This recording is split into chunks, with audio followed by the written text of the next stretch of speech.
ఆదికాండం 17వ అధ్యాయం మొదటి వచనాన్ని చదువుకుందాం. అబ్రహాము 99 ఏండ్ల వాడైనప్పుడు యెహోవా అతనికి ప్రత్యక్షమై, నేను సర్వశక్తి కలిగిన దేవుడను, నా సన్నిధిలో నడుచుచు రైతులవై ఉండము. చిన్న మాట ప్రార్థన చేసుకుంటాం. ప్రేమ కనికరం కలిగిన తండ్రి, ఇంతవరకు ప్రభా పాటల్లో మేము మిమ్మల్ని చూసి ఆరాధించడానికి, అదేవిధంగా వాక్యంలో కూడా ప్రభా పస్కా పశువు అయిన మా ప్రభు వారిని చూడటానికి మాకిచ్చిన కృపను బట్టి వందనాలు. ఈ సమయంలో నీ దగ్గరికి వస్తున్నాం దేవా. ఒక్క మాట ప్రభా మీరు ఇస్తే బ్రతుకుతాం దేవా. జ్ఞానాన్ని అభివృద్ధి చేసుకోవడానికి రాలేదు ప్రభా, అక్షరాల్ని నేను చదువుకొని బట్టి పట్టడానికి రాలేదు ప్రభా. బైబిల్ అంతా నువ్వు మాట్లాడే మాటలే ఉన్నాయి ప్రభా.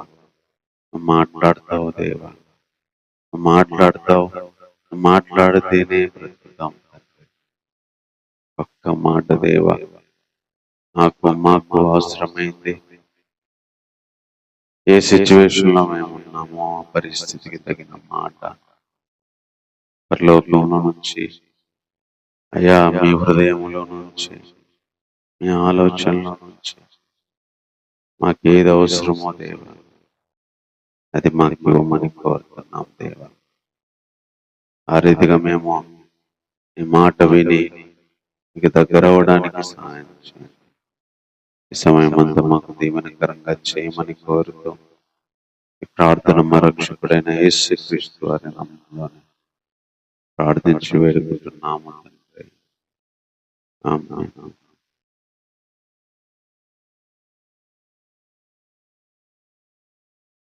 ఆదికాండము ఈ 17వ అధ్యాయానికి వచ్చినప్పుడు అబ్రహాము అనే ఒక వ్యక్తి మనకు కనిపిస్తారు.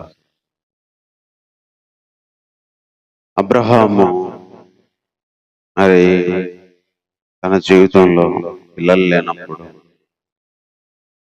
దేవుడు వాగ్దానం చేశాడు. కానీ తన భార్య మరి వెయిట్ చేయలేక ఆగరును పంపించినప్పుడు ఆగరు మరి తనకు పిల్లోన్ని కన్నది.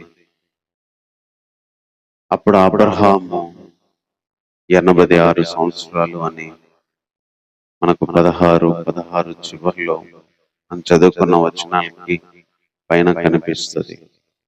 అబ్రహాము ఆగరు ఇష్మాయిల్ కన్నప్పుడు అబ్రహాము 86 ఏండ్ల వాడు.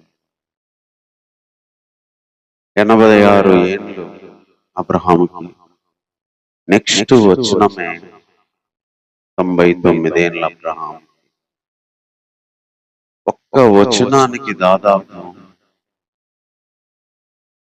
13 సంవత్సరముల డిఫరెన్స్ కనిపిస్తుంది.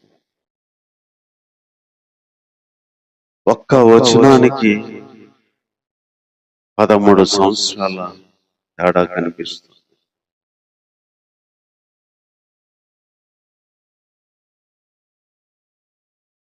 తొంభై 99 ఏండ్ల వాడైనప్పుడు దేవుడు అతనికి ప్రత్యక్షమై, పరిశుద్ధాత్మ దేవుడి వచనాలు రాయించడంలో ఉన్న ఉద్దేశం బహుశా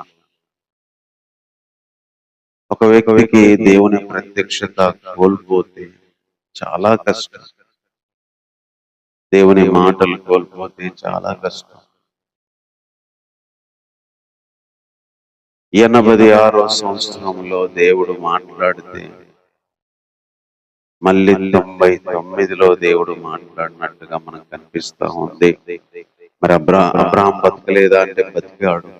అబ్రహాం జీవించలేదా? జీవించాడు. అబ్రహాం లోకంలోకి వెళ్ళాలా అంటే వెళ్ళలేదు. అబ్రహాం దేవుణ్ణి మార్చి వేరే దేవుణ్ణి పూజించాడా? లేదు. కానీ ప్రత్యక్షతలు కోల్పోయాడు. దేవుని సన్నిధి కోల్పోయాడు. దేవుడు మాట్లాడేది కోల్పోయాడు.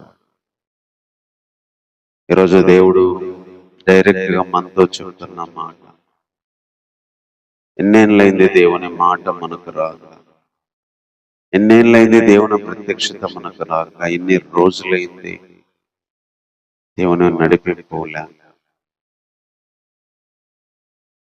జీవితానికి సంబంధించి, కుటుంబానికి సంబంధించి, భవిష్యత్తుకి సంబంధించి, దేవుని ప్రణాళిక మన జీవితంలో ఉద్దేశాలకు సంబంధించి దేవుడు మనతో మాట్లాడక ఎన్నేళ్ళైంది.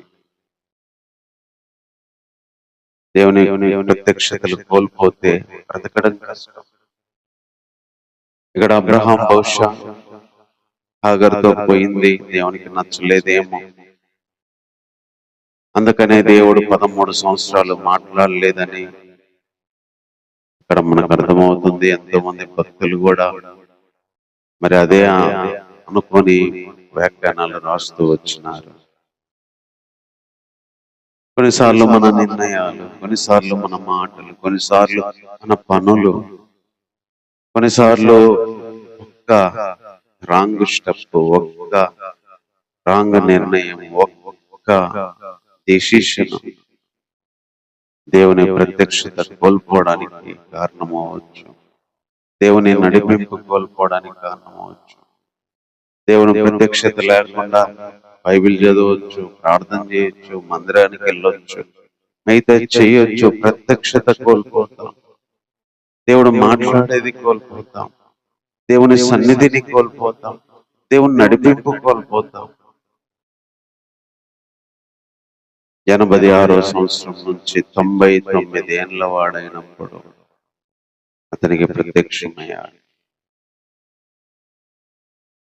ఈరోజు ప్రారంభంలో రక్షణలో దేవుడు వచ్చి మాట్లాడి ఎన్నో విషయాలు మనకు చెప్పినప్పుడు, ఎన్నో విషయాల్లో నేను మాట వినక, చెప్పింది చేయక వేరే విధంగా వెళ్ళినప్పుడు మన జీవితాలకు సంబంధించిన ప్రత్యక్షతలు, మన జీవితానికి సంబంధించిన మాటలు దేవుడు ఇవ్వకుండా ఆగిపోయినాయేమో ఈరోజు మనం ఆలోచించుకోవాల్సింది.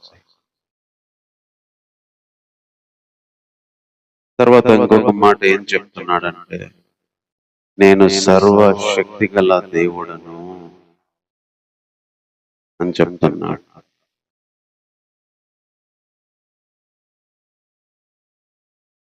I am who have all authority, all powers.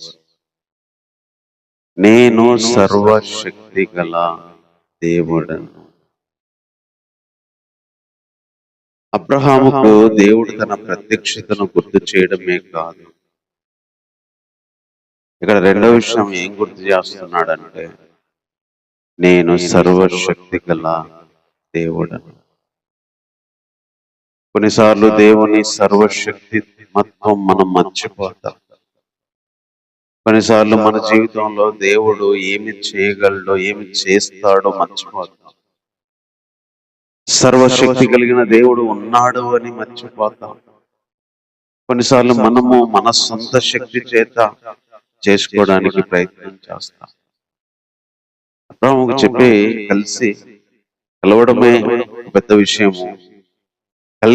కలిసి చెప్పిన మొదటి మాట ఏంటంటే, నేను సర్వశక్తి గల దేవుడని. ఎలా మర్చిపోతున్నావు అబ్రహాము, ఎలా మర్చిపోయావు అని బహుశా ఆ మాట యొక్క ఉద్దేశమైంది. నేను సర్వశక్తి కలిగిన వాడిని. నువ్వు ఆగర్ ద్వారా తెచ్చుకోవడానికి నీ శక్తిని ఉపయోగించావేమో, నేను నా శక్తిని ఉపయోగించి షారా ద్వారానే తెచ్చుకోగలను. అంత శక్తి నాకుంది.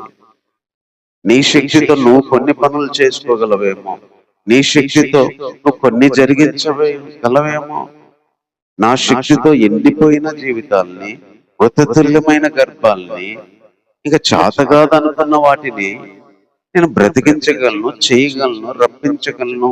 ఎందుకంటే నేను సర్వశక్తి కలిగిన దేవుడని.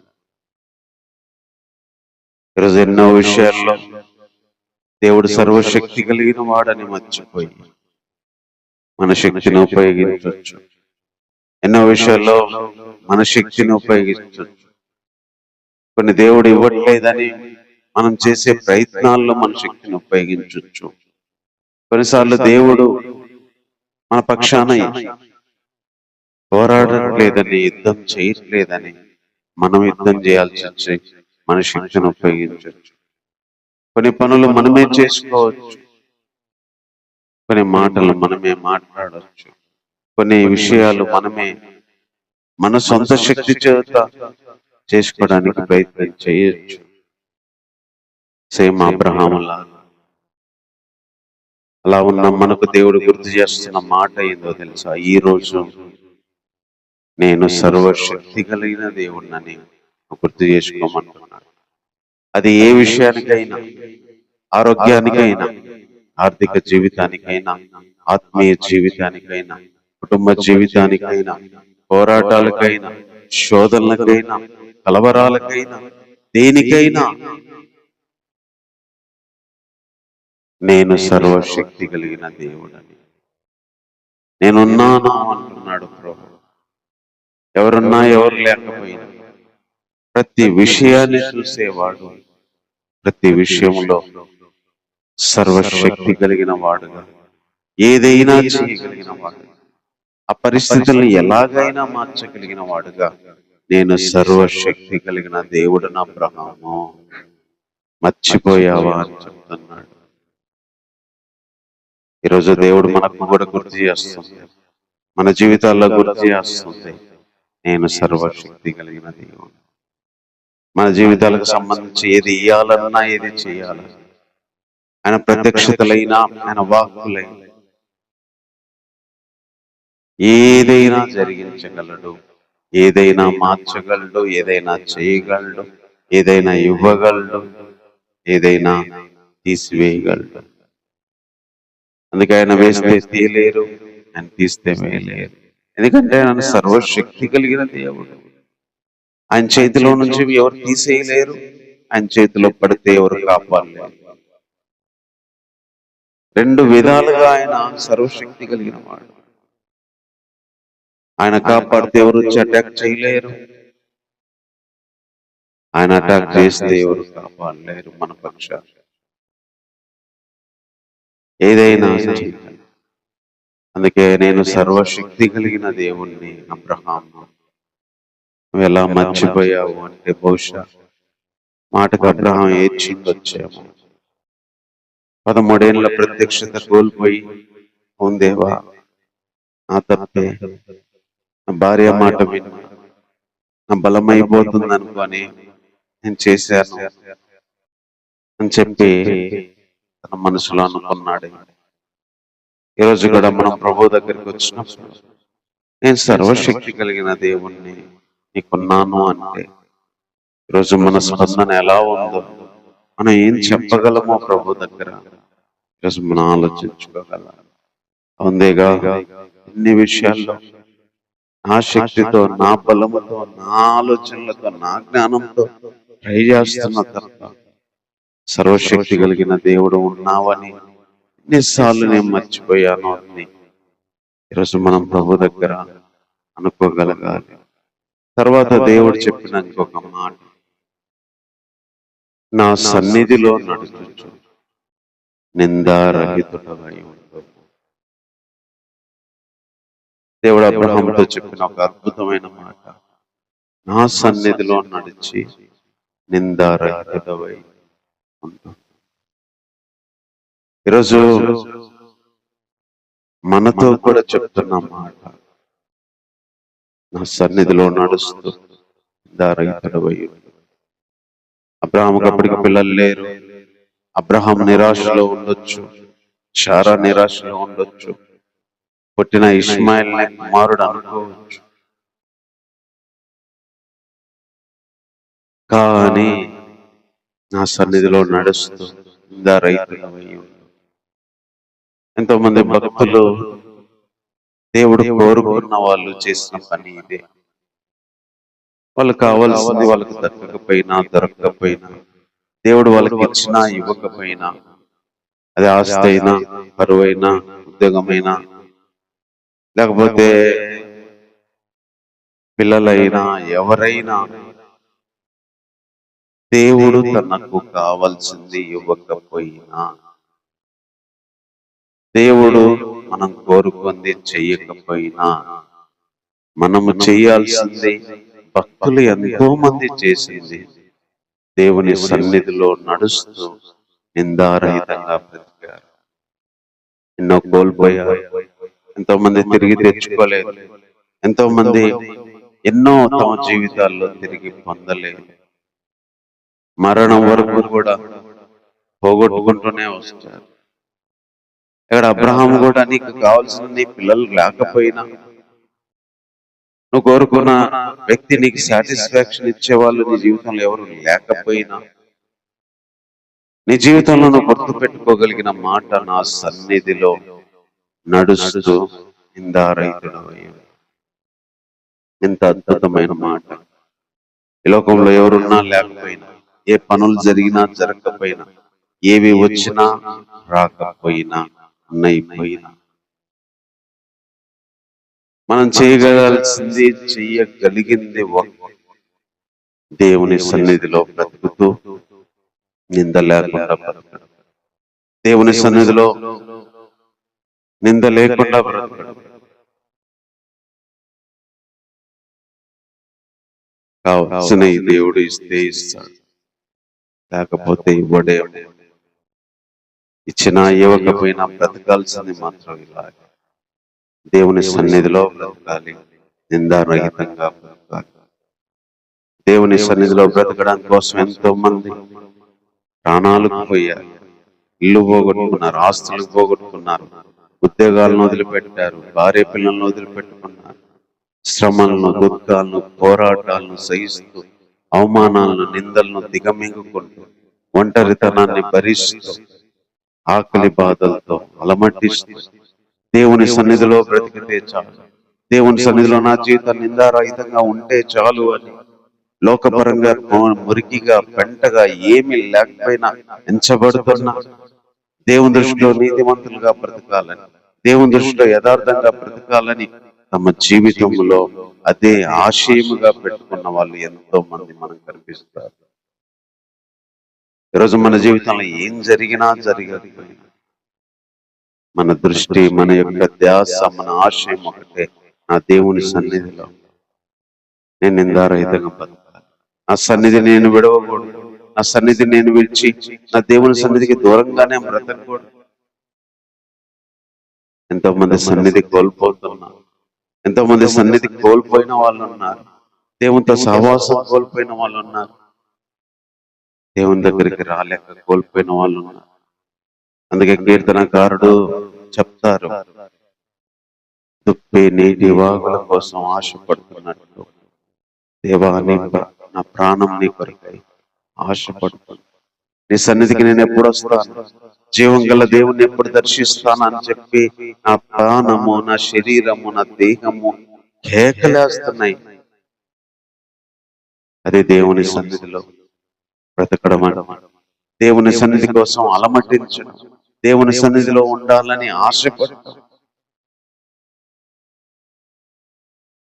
అందుకే ఇక్కడ దేవుడు చెప్తుంది కూడా అదే, నా సన్నిధిలో నడుస్తూ నిందారహితంగా ఉండడం, దేవుని సన్నిధిలో బ్రతుకుతూ ముందుకెళ్ళడమే మన జీవితంలో కోరిక. అది లేకపోతే మన బ్రతుకు అర్థం ఉండదు. తర్వాత దేవుడు చెప్తున్న మాట, నాకు నీకు మధ్య నా నిబంధన నియమించి నిన్ను అత్యధికముగా అభివృద్ధి పొందించదనని అతనితో చెప్పాడు. తర్వాత దేవుడు ఒక మాట లేదా వాగ్దానం చెప్తున్నాడు.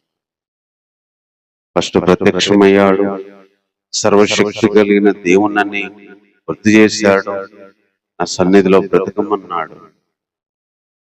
నాకు నీకు మధ్యలో నిబంధన నియమించి నిన్ను అత్యధికంగా అభివృద్ధి చేస్తా.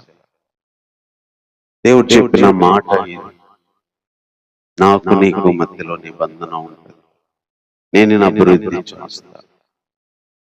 ప్రతి వ్యక్తి జీవితము దేవునికి మనకి ముడిపడి ఉంటుంది. ఒక వ్యక్తికి మధ్యలో నిబంధన ఉన్నట్టుగా విశ్వాసులైన ప్రతి ఒక్కరికి దేవుడి నిబంధన ఉంటది. అబ్రహాముకి ఇక్కడ నిబంధన చేశాడు, నీ పేరు అబ్రహాం అనదు, అబ్రహాము అంటారు. నువ్వు అనేక జనాలకు తండ్రి అవుతావు, నిన్ను అత్యధిక అభివృద్ధి చేస్తా, రాజులు వస్తారు నీ గర్భంలో నుంచి, నీ సంతతి మధ్య నా నిబంధన స్థిరపరుస్తా, కనాను దేశాన్ని స్వాస్థ్యంగా ఇస్తా, నీ సంతతితో నా నిబంధన చేస్తా, మీరు సున్నతి పొందాలి, నీ భార్యను ఆశీర్వదిస్తా, నీ భార్యకు సంతానం కలిగింది అని చెప్పి మిగతా వచనాలన్నింటిలో కూడా దేవుడు నిబంధనను నియమించాడు. అది కూడా ఆశీర్వదించే నిబంధన. అబ్రహాము జీవితం ఎలా మారిందో చెప్తున్నాడు, అబ్రహాము పేరు ఎలా మారిందో చెప్తున్నాడు, షారా పేరు ఎలా మారిందో చెప్తున్నాడు. నీకు నాకు నిబంధన గుర్తుగా సున్నతి చెయ్యాలని చెప్తున్నాడు. నీలోంచి రాజులు వస్తారు, మీకు స్వాస్థ్యంగా కనానిస్తానని చెప్తూ వచ్చాడు. ఆ రీతిగా దేవుడు నిబంధన చేసుకునేవాడు, నిబంధన చేసి అభివృద్ధి చేసేవాడు. ఈరోజు కొత్త నిబంధనలో దేవుడు మనల్ని పిలిచి, కొత్త నిబంధనకు మధ్యవర్తులుగా ప్రభువు మన కోసం వచ్చి ఎన్నో వాగ్దానాలు మనకున్నాయి. అవి లోకపరమైన వాగ్దానాలు కాదు. మనకు డబ్బు, పేరు, ప్రఖ్యాతులు, ఆస్తి, ఆరోగ్యం, ఐశ్వర్యాలు కాదు. ఆయన రాజ్యం ఇస్తా అన్నాడు, ఆయన స్వాస్థ్యం ఇస్తా అన్నాడు, ఆయన వచ్చినప్పుడు ఒక క్షణములో లేపుతానన్నాడు, కనురెప్పపాటులో మారుస్తానన్నాడు, ఆయన సజీవుడైనట్టుగా మృతులైన వారిని సజీవులుగా లేపి నిలబెడతానన్నాడు. ఎంతో అమూల్యమైన వాగ్దానాలు ఇవి. తనతో పాటు సింహాసనాల మీద కూర్చుండబెట్టి తీర్పు తీర్చే అధికారం ఇస్తానన్నాడు. యుగ యుగాలు ఏలే అధికారం, మరణం మన మీద ప్రభుత్వం చెయ్యని ఆ యొక్క జీవితము, నూతన ఆకాశం, నూతన భూమి, నూతన యెరూషలేములో యుగ యుగాలు ప్రభు దగ్గర బ్రతికే బ్రతుకు మనకు ఎన్నో వాగ్దానాలు చేశాడు. వాళ్ళకన్నా కనాను స్వాస్థ్యము, సున్నతి, ఇస్సాకు, లేకపోతే రాజులు, ఇశ్రాయేలు సంతతి, ఇవి అబ్రహాము చేసిన వాగ్దానాలు. క్రీస్తులో పరలోక సంబంధమైన ప్రతి ఆశీర్వాదాన్ని మనకిచ్చాడు అని పౌలు గారు చెప్తూ వచ్చాడు పత్రికలో. అబ్రహాముకు ఇచ్చిన వాగ్దానాల కంటే మనకు అమూల్యమైన వాగ్దానములు, అత్యధికములైన వాగ్దానాలు ఇచ్చాడు ప్రభు. రక్షణ ఇచ్చాడు, కుమారుడితో సారూప్యం గల వారవుడుగా, కుమారునిగా మన సహోదరుడని పిలిచాడు. మళ్ళీ వస్తానని వాగ్దానం ఇచ్చాడు, తీసుకెళ్తానని వాగ్దానం ఇచ్చాడు, స్థలాన్ని సిద్ధపరుస్తున్నాను, వెళ్తున్నానని వాగ్దానం ఇచ్చాడు, శాంతిని ఇస్తానని వాగ్దానం ఇచ్చాడు, పరిశుద్ధాత్మను ఆదరణకర్తను పంపిస్తానని వాగ్దానం ఇచ్చాడు, నేను లోకాన్ని జయించా, లోకంలో శ్రమ కలిగిన ధైర్యం తెచ్చుకోమని వాగ్దానం ఇచ్చాడు. ఇట్లా చెప్పుకుంటూ వెళ్తే ఎన్ని వాగ్దానాలు. మన జీవితానికి అవసరమైన ప్రతిదీ, ప్రతి క్షణము దేవుడు మనము ఒక నిబంధనలో బ్రతకాలని, కలిసి బ్రతకాలని, దేవుళ్ళ అభివృద్ధి పొందుతూ బ్రతకాలని ఆ రోజు అబ్రహాంతోనే కాదు, ఈరోజు మనకు ఇచ్చాడు. ఆయనతో యుగ యుగాలు పరలోకంలో చేరి ఆ రాజ్యంలో జీవించే ఆ రోజు వరకు ఆ వాగ్దానాలే. ఈ లోకంలో ఉన్న దుష్టత్వాన్ని తప్పించుకొని అమూల్యమైన ఆ వాగ్దానాలను చేతబట్టుకొని మనం నడవడానికి అమూల్యములు, అత్యధికములైన వాగ్దానాలు ఇచ్చారని పత్రికల్లో మరి భక్తులు చెప్తా వచ్చినారు. నిబంధన చేసుకొని దేవుడు తన సొత్తుగా చేసుకొని జీవితంలో అడుగడుగున ప్రతిరోజు, ప్రతి నెల, ప్రతి సంవత్సరం ఏ మాటలు మనకు కావాలి, ఎలా నడవాలో, ఏం చెయ్యాలో మనతో మాట్లాడి నిబంధన దాటిపోకుండా, ప్రమాణాలు పోకుండా, ఆయనకు మనకు ఉన్న సంబంధం తెగిపోకుండా ఈరోజు అబ్రహామునే కాదు, ఈరోజు మనల్ని కూడా నిబంధన చేసుకొని వాగ్దానాలు ఇచ్చి మన జీవితాలను కూడా ఆశీర్వదించి అభివృద్ధి పొందించి అబ్రహాము రొమ్మున కూర్చుండే ఆ ధన్యత ప్రభు మనకు కూడా ఇవ్వబోతున్నాడు. ఎంత గొప్ప మాటలు. అబ్రహాముకు ప్రత్యక్షత లేక కొన్ని సంవత్సరాలు బతుకుతున్నప్పుడు దేవుడు ప్రత్యక్షత ఇచ్చాడు. అబ్రహాము దేవుని శక్తి మర్చిపోయినప్పుడు నేను సర్వశక్తి కలిగిన దేవుణ్ణని గుర్తు చేశాడు. అబ్రహాముకు ఏమున్నా ఏమి లేకపోయినా నా సన్నిధిలో నడుస్తూ నిందారహితంగా బ్రతకమన్నాడు. అబ్రహాముతో నిబంధన చేశాడు. అబ్రహాం పేరు, జీవితం, కుటుంబం, అబ్రహాం యొక్క స్వాస్థ్యం మారుస్తానన్నాడు. ఈరోజు అలాంటి మాటలతో దేవుడు మనతో డైరెక్ట్ గా మాట్లాడుతున్నాడు. కాబట్టి మాటలను బట్టి 10 నిమిషాలు ప్రార్థన చేసుకున్నాం. ప్రేమ నమ్మకం కలిగిన తండ్రి, అబ్రహాము, ఇస్సాకు, యాకోబు అను మా పితరులకు ప్రత్యక్షమైన మా దేవ, వాళ్ళతో మాట్లాడడమే కాదు, వాళ్ళ పేర్లు ప్రభువా చరిత్రలో నిలబెట్టించారు దేవా. ఏ దేవుడు అంటే అబ్రహాము, ఇస్సాకు, యాకోబుల దేవుణ్ణి అని చెప్పుకోగలిగిన స్థాయికి అని తీసుకొచ్చారు దేవా. ఈరోజు నేను ప్రత్యక్షతలు కోల్పోయాను ప్రభువా. మాట్లాడండి దేవా, మాట్లాడండి దేవా, మాట్లాడితే బ్రతుకుతాం దేవా. ఇష్మాయిల్ కని ఇస్సాకును కోల్పోయినప్పుడు దేవా ప్రత్యక్షతనిచ్చావు. ఈరోజు ఏ విషయాల్లో మా జీవితంలోకి ఇష్మాయిల్ వచ్చారు, అది మనుష్య రూపంలోనైనా, పనుల రూపంలోనైనా, లేకపోతే పాపము రూపంలోనైనా ఇష్మాయిలను తీసివేసి ఇస్సాకులను దయచేయమని కోరుతున్నాము దేవా. అటువంటి ప్రత్యక్షతను మాకు దయచేయ దేవా. లేకపోతే బ్రతకలేం దేవా. బైబిల్ ఉండొచ్చు, మందిరం ఉండొచ్చు, జనాలు ఉండొచ్చు, ప్రత్యక్షతలు లేకపోతే బ్రతకలేని తండ్రి, దయచేసి ప్రత్యక్షతలు దయచేయమని కోరుకున్నాను ప్రభా. ఎన్నోసార్లు నీ శక్తిని ప్రభా అంచనా వేయలేకపోయాను. సర్వశక్తి కలిగిన దేవుణ్ణి నేను అంచనా వేస్తూ నీ శక్తిని నమ్ముకొని ప్రతి విషయంలో ప్రభా నీ శక్తిని నమ్ముకోవడానికి నేర్పించు. ఆత్మీయ, శరీర, అనారోగ్య, లోకపరమైన, యుద్ధపరమైన ప్రతి దానిలో ప్రభా నీ శక్తిని నమ్ముకోవడానికి సాయం చేయదేవా. శోధనలో, పోరాటాల్లో కూడా మీ శక్తిని నమ్ముకోవడానికి సాయం చేయాలి.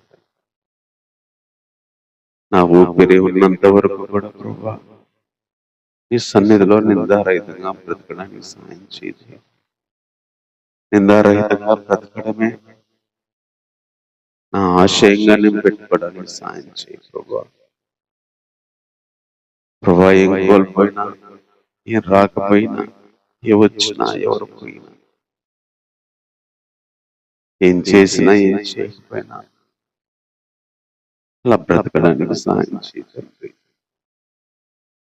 నాతో నువ్వు చేసిన నిబంధన ప్రభా, ఏ మాటలైతే ఆ రోజు అబ్రహాంకి ఇచ్చారు నెరవేర్చినట్లుగా నా జీవితానికి సంబంధించి, సేవకు సంబంధించి, కుటుంబానికి సంబంధించి, పనులకు సంబంధించి, ఆరోగ్యానికి, ఆత్మీయ జీవితానికి, మనుషులకు సంబంధించి ఏ మాటలు, వాగ్దానాలు ఇచ్చారా నెరవేరుస్తూ రమ్మని కోరుతున్నాను నాయన.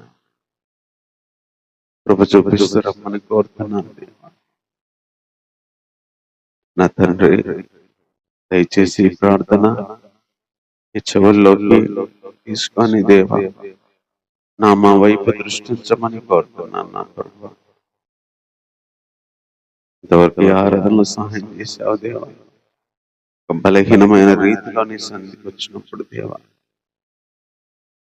నీవే దేవా నీ మాటలు ఇచ్చారు, ప్రత్యక్షతలు ఇచ్చారు, నీ సహాయం చేస్తూ వచ్చినారు దేవా. ఇదే అనుభూతి, ఇదే నడిపింపు భారమంతా కూడా ఉంటుందని సాయం చేయండి. పనుల ద్వారా, ఆయా విషయాల ద్వారా ప్రభా నేను కోల్పోకుండా సహాయం చేయదేవా. ఆ రీతిగా మీరే ప్రభా నీటిని అనుకూలపరచమని కోరుతున్నాను. సార్వత్రిక సంఘ విశ్వాసులు, పరిశుద్ధులు జ్ఞాపకం చేసుకోతే ఎంతో మంది మా ప్రియులు, రక్త సంబంధులు ఉన్నారు. మరి జ్ఞాపకం చేసుకోతే ఎంతో మంది ఇంకా రక్షణకు రాలేని స్థితిలో ఉన్నారయ్యా. మతాల వారు, కులాల వారు, జాతులు, దేశాల వారు కనికరించే దేవ. ఎంతో మంది మా ప్రియులు తెలిసిన వారు ఎన్నో ఇబ్బందుల్లో ఉన్నారు. కుటుంబ సమస్యలు, పోరాటాలు, అప్పులు, అనారోగ్యాలు, ప్రభా జీవితమే కష్టంగా బ్రతుకుతున్న వాళ్ళు ఎంతో మంది నాయన, వారికి సహాయం చేయదేవా, మన ఆదుకోండి ప్రభా. ప్రతి విషయంలో మీ కృప చూపించండి దేవ. మీ సన్నిధిని వారికి తోడుగా ఉంచు ప్రభా. నీ సన్నిధి కాంతి ప్రకాశింపచేయదేవ. ఈరోజు నా జీవితాల్లో అవసరమైన మాటలు, అవసరమైన సహాయం, అవసరమైన రీతిలో దయచేయమని హృదయపూర్వకంగా కోరుతున్నాను. ఇలాంటి దేవునికి నేను ఏమి నీ రుణాన్ని తీర్చుకోలేను ప్రభా. ఇలాంటి దేవునికి నేను ఏమి చెల్లించగలను నా తండ్రి. ఇంతవరకు ఆరాధన సాయం చేసి ఈ మాటలు ప్రభా జనాల దగ్గరికి తీసుకెళ్ళడానికి తగిన రీతిలో పనిచేయగలిగే విధంగా చూపించండి.